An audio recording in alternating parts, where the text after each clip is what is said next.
So, Putang ina, napaka-boring ng buhay. Akala nyo, ma'am. Wait muna, may customer pa tayo pero tuloy pa rin ang pagbanat ko. Ako nga pala si Ambo, ang gwapo na tao. Ngayon, bakit ka tumatawa? Tang ina, nandito tayo ngayon sa Bima.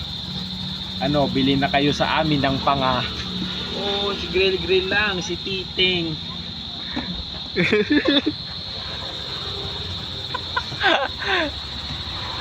Oh, Titing. Ang chicks ni Titing ay nandito na naman. Sabi niya, hindi na kailangan ng palaman. Ito na, tirahin mo na ang laman. Titing, ano ba yan? Titing. Titing, sabi ng meow meow ng koreng. Gago yun. Sige, sige, sige. Tama na yan, putang ino mo.